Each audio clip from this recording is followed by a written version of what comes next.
Wow, that was exciting to say the very least. But We talked welcome about that. again, everyone. This is our inaugural announcement of the creation of the Veterans Mental Health Advocacy Council of Mexico. The four gentlemen you see here on the screen, the four of us got together back in May, the first weekend of May, and we talked about the issues affecting veterans living in Mexico. And we also discussed the difference between the moment you cross that border and what happens with our benefits and our rights and the things that we've earned as veterans. And so consequently, we decided to create a council here in Mexico. And many of you may not be aware, but Gary Rossio, as the director of the VA hospital in La Jolla, 20 years ago this year, 2004, he created there in La Jolla the VA Mental Health Advocacy Council. And if I'm not mistaken, it was headed up by Michael McPherson, who was the first chairman. So I want to thank Director Rossio for his farsightedness and for him taking, biting the bullet and doing what it took to create a Veterans Council for mental health there in La Jolla to represent the concerns for mental health. Now, one of the things that's come from our discussion is, what are we about? I'm the current chairman of the council here in Mexico. Mr. Anthony LeBeau is the vice chairman, and we have currently approximately 12 to 13 voting members of our council, both veterans and non-veterans. And those non-veterans are called stakeholders. These are individuals who have services, products, and things to offer to help us veterans living in Mexico as well as our families. And we came up with a vision statement and a mission statement. And I would like to call on my vice chairman if he would give us his overview of our vision and our mission statement. Thank you. Can you hear me? Loud and clear. All right. I don't have that typed up in front of me, but briefly, our vision and mission is to enrich the lives of all the expat veterans living in Mexico and their families with education and information and activities that include the arts, crafts, and wellness. I am blessed to be part of this group. I accepted election as the vice chairman, and I also agreed to be chairman of our PEH action team, and that stands for physical and emotional health. And I have already invited and gotten the approval of several artists and other folks to participate in that. So even starting next Wednesday night, we'll have free watercolor Zooms and a variety of other things taking place as we move along. I'll stop there. Briefly, I'd like everyone to know that I'm a 100% disabled Vietnam War veteran. I served in the U.S. Army Airborne Infantry, and I'm on perpetual vacation here in Tijuana. And some of the things I've experienced as a veteran across the border, to elaborate on what Mikhail mentioned, is to get authorization from the VA, or at least the VA hospital La Jolla, for telehealth, so we don't have to cross the border to talk to our PCP, and to get our meds delivered either straight across the border or to some central delivery service so we don't have to cross the border, and to arrange for transportation of deceased veterans across the border and those with emergency medical care. So those are four things that are of great interest to me because I've had to work my way around all of those except being a corpse, and I'm going to delay that indefinitely. So I'm really excited and enthusiastic of the creation of our new council. And Gary, I see that you're watching, and I really appreciate that 20 years or so ago that you had the foresight to start what we are implementing now. And I really appreciate that you responded to my phone call just a few minutes ago to get a Facebook account with the help of your daughter Diana and get on this. So well done. And I look forward to everyone's collaboration and cooperation. And I'm totally dedicated to the success of our group. And that's my story, and I'm sticking to it. Well, thank you very much, Tony. And with Tony's introduction, I'll give you mine. As I said earlier, I'm Mikhail Smith Jr., a Vietnam era veteran myself. I was in the Navy and served on submarines, but don't get it twisted, not the nuclear submarines. I refuse to glow. And so I am one of those diesel submarines, which we affectionately call ourselves the pig boat submariners. And I've been, as of this year, qualified with my dolphins for 60 years. I do believe I am the oldest minority living qualified diesel submariner in the history of our country at 60 years qualified. I qualified on a med cruise and I got my dolphins in the Mediterranean in Marseille, France. And I say Marseille, France, because you're not really a qualified submariner until you drink your dolphins. They get the biggest vase that they can find or glass. They fill it up with beer. Then they get a shot glass, put your dolphins in the shot glass, drop it into that. They call that a depth charge, and you got to drink the whole thing until you come up with your dolphins in your teeth. Well, I'm not even going to describe how drunk I was after that at age 18. But that's who I am, and that's who I came about to become involved with veterans' mental health.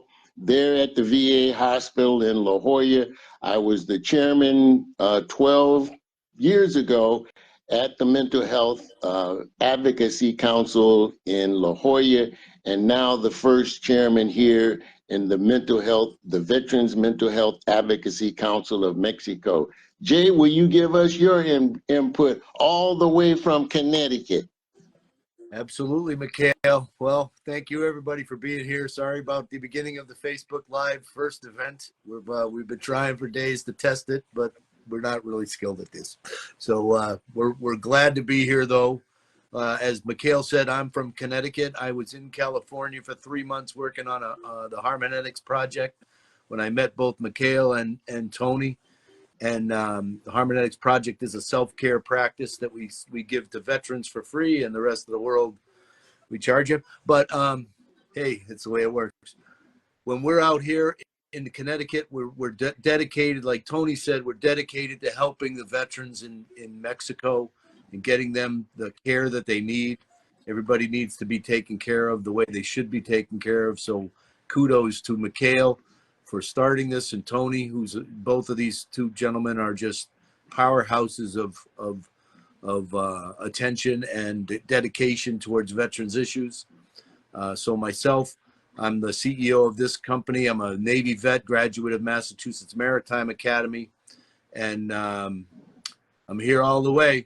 I'm a member of the PEH group here in this group, and also in the Staten Island Task Force for Veterans and Families, as well as the San Diego Veterans Coalition. Our program is working towards becoming a full member of that group as well.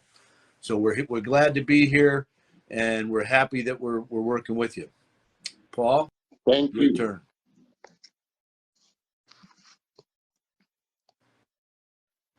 You muted, You're Paul? not, Paul, you're muted. Oh,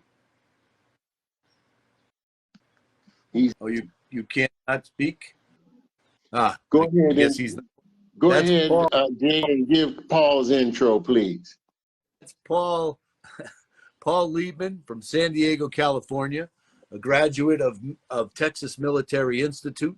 Very proud member of that. Has worked for years in many different things, mostly entertainment, but he's also a certified guide in the Harmonetics Project and the COO of our project, as well as being a member of this council and also the La Jolla Council as well. So we're very happy to be here, and we're very happy to be working with you. Back to you, Mikhail. Thank you very much for those intros, gentlemen. And again, so that everyone will know, we're asking you to consider contributing your skills, your services, or products. You heard about Harmonetics. That is a breathing technique that others, can you hear me, Jay? I hear you. Yes, I hear Okay, you. I guess Tony's having issues with his audio. But we are offering services to our fellow veterans living in Mexico as well as their families. And I'll give you an example why this Mental Health Advocacy Council of Mexico is so important. When I moved here 8 years ago, I moved in January. When December came around, which of course is Christmas time, the happy season of the year, I heard on the Mexican local news here that a fellow veteran had committed suicide. But he not only committed suicide, he killed his wife, he killed his dog, and then he burned down the house that they were living in before he committed suicide. So you can see that affected 3 people directly, himself, his wife, and the owner, the Mexican owner of the facility that he lived in. Part of the issue and the problem, I believe, and I was then the chairman of the council there in La Jolla, was that that veteran living in Mexico did not have direct ability to pick up the phone or to go on Zoom and to call a therapist or someone there in the United States that he could talk to get him out of that mindset of committing suicide. Back then, 8 years ago, veterans were committing suicide at the rate of 22 a day. We just checked the statistics, and accordingly, after the pandemic, the figure reportedly is down now to little over 17 per day. But here's a little known fact that most people are not aware of. All suicides committed outside of the continental United States by veterans are not counted into that figure. When it was 22 and today when it's 17. If I were to commit suicide today, I would not be counted in that number. We've got to make that change happen, because a veteran committing suicide anywhere in the world is significant and needs to be acknowledged and counted, and something done to prevent it happening to other veterans. That's a major reason why we created this council, so that a veteran could pick up the phone and give a call, a shout out, hey, I need to talk to someone. 8 years ago, also, I created the first ever in Mexico mental health chat group, PTS group, if you will. We met here every Sunday at my office space here in Ensenada, Mexico. We started out with 6 of us. It grew to as much as 12 of us, and we continued discussing our issues. Yes, there were limits. We didn't talk about our combat experience or the things that triggered our PTSD, but it was more of an update. It was more of a gathering. It was more to let our fellow veterans here know that you've got someone here with you. You can and will be heard. And now that the VA, under the One VA CAB, and the CAB stands for Community Advocacy Board, of which, again, Director Rossio was a part of the creation of that. That has continued on, and they have finally acknowledged us veterans living in Mexico. And that acknowledgement came at the beginning of this year, when the current 3 directors of the VA hospital, the VA benefits office, and the cemetery officially made the request of me to come out of retirement for mental health reasons to represent all veterans living in Mexico.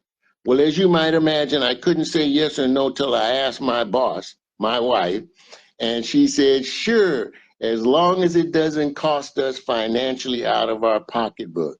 So with that approval, I agreed to come out of retirement. And again, with the help of the three gentlemen on the call today, we created the Veterans Mental Health Advocacy Council of Mexico.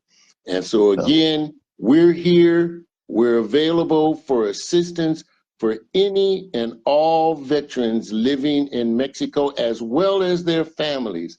And we intend to provide for them the most beneficial and effective resources and services that are available. To give you a quick overview, real quick, if a veteran needs to get blood drawn, laboratory work done, we have contacts here in Ensenada where the laboratory workers will be in full PPE equipment and go directly to the veteran's home or apartment, draw their blood, get their urine samples, and whatever else they need to give them a full laboratory workup. This, again, has never been available prior. And I'm blessed that the lady who I'm married to had access and knew the owner of one of the laboratories here in Ensenada, Mexico. So these are just an example of some of the services that we wish to offer our fellow veterans. So if you have any questions, any comments, or you wish to volunteer, or you wish to come on board our Mental Health Advocacy Council as a fellow veteran or as a stakeholder, please contact us through our Facebook page, which this is the official announcement page that we put up. Any other closing comments? One last one, Mikhail, is on the call right now is Michael Williams, also someone who's from Southern California, combat veteran, and a big help to all of us, as we know. So I just want to give a shout out to Michael. He's giving us the Scrum Master work to keep us all focused on the next task for getting this whole thing going. Although I think we made it through. So just that, thanks for being who you all are. And for those of you that are watching, thanks for coming along and helping us to get this thing off the ground. Thank you, everyone. Watch us on Facebook. Catch us on Facebook. 4th of July, we're going to have a big event. Keep looking at it. We'll talk soon. Bye-bye. Bye, everyone. Bye. Thanks.